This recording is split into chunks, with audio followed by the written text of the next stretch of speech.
Hi hello ನಮಸ್ಕಾರ, ಚಾನಲ್ಗೆ ಸ್ವಾಗತ.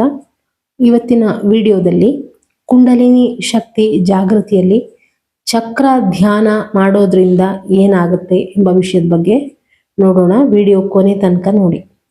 ಯೋಗಶಾಸ್ತ್ರದ ಪ್ರಕಾರ ನಮ್ಮ ದೇಹ ಕೇವಲ ಮಾಂಸ ಮತ್ತು ಎಲುಬುಗಳಿಂದ ಮಾತ್ರ ನಿರ್ಮಾಣವಾಗಿಲ್ಲ.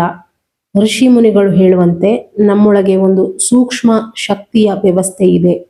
ಈ ಶಕ್ತಿಯ ಪ್ರಮುಖ ಕೇಂದ್ರಗಳೇ 7 ಚಕ್ರಗಳು. ಕುಂಡಲಿನಿ ಶಕ್ತಿ ಜಾಗೃತಿಯ ಮಾರ್ಗದಲ್ಲಿ ಚಕ್ರ ಧ್ಯಾನವು ಅತ್ಯಂತ ಮಹತ್ವದ ಸಾಧನೆ. ಆದರೆ ಅನೇಕರು ಕೇಳುವ ಪ್ರಶ್ನೆ, ಚಕ್ರ ಧ್ಯಾನ ಮಾಡೋದ್ರಿಂದ ಏನಾಗುತ್ತೆ ಅಂತ. ಈ ವಿಚಾರವಾಗಿ ನೋಡೋದಾದ್ರೆ, ಮೂಲಾಧಾರ ಚಕ್ರ ಮೊದಲನೇ ಚಕ್ರ.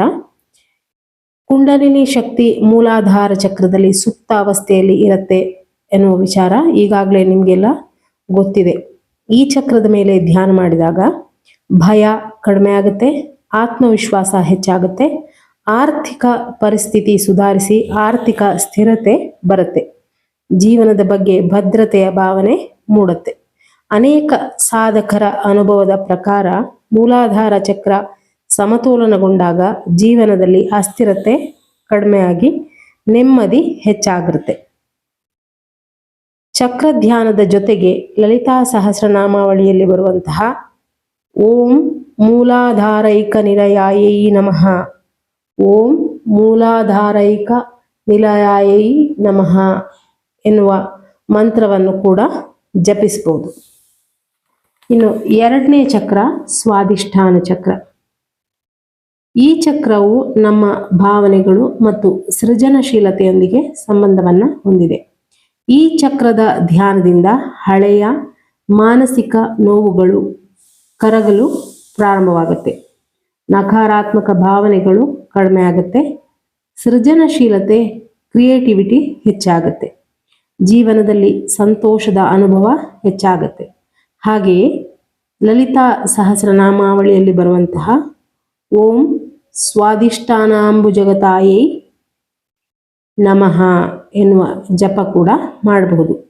ಇದರಿಂದ ಪ್ರತಿ ಚಕ್ರದಲ್ಲಿ ಆಕೆಯ ಧ್ಯಾನದ ಜೊತೆಗೆ ಜಪ ಮಾಡಿದಾಗ ಸಂಪೂರ್ಣ ಶರೀರದಲ್ಲಿ ಆಕೆ ಇದ್ದಾಳೆ ಎಂಬ ಭಾವನೆ ಬರೋದಿಕ್ಕೆ ಶುರುವಾಗತ್ತೆ. ಇನ್ನು ಮೂರನೇ ಚಕ್ರ ಮಣಿಪುರ ಚಕ್ರ. ಇದು ನಮ್ಮ ವೈಯಕ್ತಿಕ ಶಕ್ತಿ ಕೇಂದ್ರ. ಇಚ್ಛಾಶಕ್ತಿ ವಿಕಾಸವಾಗುತ್ತೆ.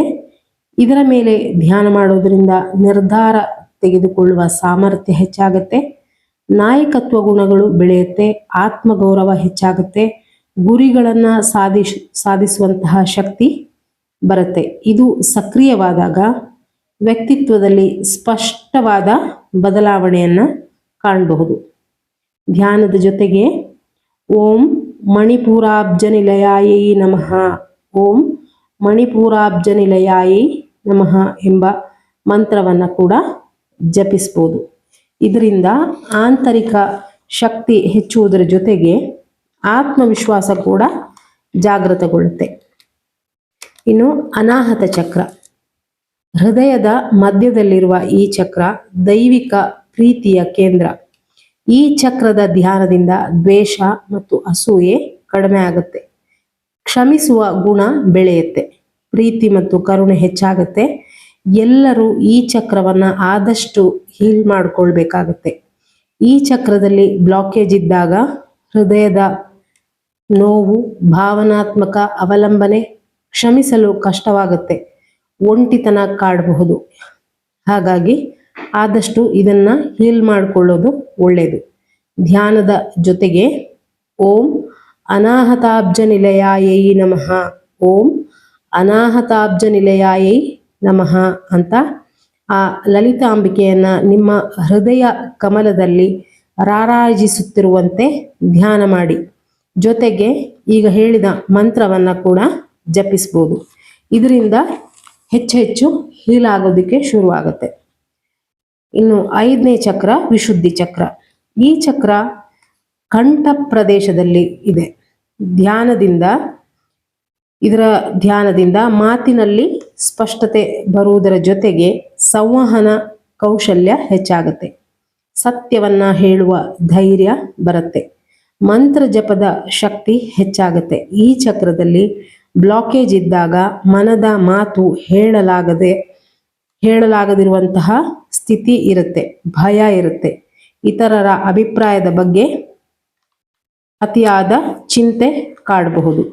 ಧ್ಯಾನದ ಜೊತೆಗೆ ಓಂ ವಿಶುದ್ಧ ಚಕ್ರ ನಿಲಯಾಯೈ ನಮಃ, ಓಂ ವಿಶುದ್ಧ ಚಕ್ರ ನಿಲಯಾಯೈ ನಮಃ ಎಂಬ ಮಂತ್ರವನ್ನು ಕೂಡ ಜಪಿಸಬಹುದು. ಇದರಿಂದ ಮಾತಿನಲ್ಲಿ ಸ್ಪಷ್ಟತೆ ಮತ್ತು ಆತ್ಮವಿಶ್ವಾಸ ಬೆಳೆಯೋದಿಕ್ಕೆ ಸಹಾಯವಾಗುತ್ತೆ. ಇನ್ನು 6ನೇದು ಆಜ್ಞಾಚಕ್ರ. ಭ್ರೂ ಮಧ್ಯದಲ್ಲಿರುವ ಈ ಚಕ್ರವನ್ನ 3ನೇ ಕಣ್ಣು ಅಂತ ಕೂಡ ಕರೆಯಲಾಗುತ್ತೆ. ಇದರಲ್ಲಿ ಧ್ಯಾನ ಮಾಡೋದ್ರಿಂದ ಇದರಲ್ಲಿ ಕಾನ್ಸಂಟ್ರೇಟ್ ಮಾಡಿ ಧ್ಯಾನ ಮಾಡೋದ್ರಿಂದ ಏಕಾಗ್ರತೆ ಹೆಚ್ಚಾಗುತ್ತೆ, ಅಂತಃಪ್ರಜ್ಞೆ ಬೆಳೆಯುತ್ತೆ, ಆಧ್ಯಾತ್ಮಿಕ ಅರಿವು ಹೆಚ್ಚಾಗುತ್ತೆ, ಧ್ಯಾನದಲ್ಲಿ ಆಳವಾದ ಅನುಭವಗಳು ಬರಬಹುದು. ಆಜ್ಞಾಚಕ್ರದ ಧ್ಯಾನವು ಕೆಳಗಿನ ಎಲ್ಲಾ ಚಕ್ರವನ್ನ ಹೀಲ್ ಮಾಡುವ ಅದ್ಭುತ ಶಕ್ತಿಯನ್ನ ಹೊಂದಿದೆ. ಆದ್ದರಿಂದ ಹೆಚ್ಚು ಆಜ್ಞಾಚಕ್ರದ ಧ್ಯಾನ ತುಂಬಾ ಒಳ್ಳೆಯದು. ಜೊತೆಗೆ ಓಂ ಆಜ್ಞಾ ಚಕ್ರಾಂತರಾಲಸ್ಥಾಯೈ ನಮಃ, ಓಂ ಆಜ್ಞಾ ಚಕ್ರಾಂತರಾಲಸ್ಥಾಯೈ ನಮಃ ಎಂಬ ಮಂತ್ರವನ್ನು ಕೂಡ ಜಪಿಸಬಹುದು. ಇನ್ನು 7ನೇ ಚಕ್ರ ಸಹಸ್ರಾರ ಚಕ್ರ. ಇದು ತಲೆಯ ನೆತ್ತಿಯ ಭಾಗದಲ್ಲಿ ಇರುವ ಅತ್ಯುನ್ನತ ಚಕ್ರ. ಈ ಚಕ್ರದ ಮೇಲೆ ಧ್ಯಾನಿಸುವುದರಿಂದ ಆಂತರಿಕ ಶಾಂತಿ ದೊರೆಯುತ್ತೆ, ಅಹಂಕಾರ ಕಡಿಮೆ ಆಗುತ್ತೆ, ದೈವಿಕ ಸಂಪರ್ಕದ ಅನುಭವ ಆಗಬಹುದು, ಆತ್ಮಜ್ಞಾನಕ್ಕೆ ದಾರಿ ತೆರೆಯಬಹುದು. ಧ್ಯಾನದ ಜೊತೆಗೆ ಓಂ ಸಹಸ್ರಾರಾಂಬುಜಾರೂಢಾಯೈ ನಮಃ, ಓಂ ಸಹಸ್ರಾರಾಂಬುಜಾರೂಢಾಯೈ ನಮಃ ಎಂಬ ಮಂತ್ರವನ್ನು ಕೂಡ ಜಪಿಸಬಹುದು. ಚಕ್ರ ಧ್ಯಾನವನ್ನು ನಿಯಮಿತವಾಗಿ ಮಾಡುವಾಗ ಕೆಲವರಿಗೆ ದೇಹದಲ್ಲಿ ಶಕ್ತಿ ಪ್ರವಾಹದ ಅನುಭವ, ಬೆನ್ನು ಹುರಿಯಲ್ಲಿ ಸ್ಪಂದನೆ ಅಥವಾ ಕಂಪನ, ಮಂತ್ರ ಜಪದಲ್ಲಿ ಆಳವಾದ ಏಕಾಗ್ರತೆ, ದೇವಿ ಅಥವಾ ಗುರುಗಳ ಬಗ್ಗೆ ಭಕ್ತಿ ಹೆಚ್ಚಾಗುತ್ತೆ, ಅಂತರಂಗದಲ್ಲಿ ಸಂತೋಷ ಮತ್ತು ಶಾಂತಿ ಇತ್ಯಾದಿ ಅನುಭವಗಳು ಆಗ್ಬೋದು. ಈ ರೀತಿ ಮಾಡೋದ್ರಿಂದ ಚಕ್ರಗಳು ಹೀಲಾಗಿ ಬ್ಲಾಕೇಜು ಕ್ಲಿಯರ್ ಆಗುತ್ತೆ. ಮೂಲಾಧಾರದಿಂದ ಶಕ್ತಿ ಮೇಲೆ ಏರಿ ಶಕ್ತಿ ಜಾಗೃತಿಯಲ್ಲಿ ಸಹಾಯವಾಗುತ್ತೆ. ನಿಮ್ಮನ್ನ ನೀವು ಅರಿಯುವುದರ ಜೊತೆಗೆ ಜೀವನದ ಉದ್ದೇಶ, ಅದನ್ನು ನಿಭಾಯಿಸುವ ಬಗೆ ಹೇಗೆ ಎಲ್ಲವೂ ಅರಿವಾಗುತ್ತೆ. ಅಂತಿಮವಾದ ಉದ್ದೇಶ ಅಂದರೆ ಒಂದೇ, ನಿಮ್ಮ ಆರಾಧ್ಯ ದೇವರ ಜೊತೆಗೆ ಲೀನವಾಗುವುದು ಅಂತ ಹೇಳ್ತಾ ಮುಂದಿನ ವಿಡಿಯೋದಲ್ಲಿ ಸಿಗ್ತೀನಿ. Thank you for watching.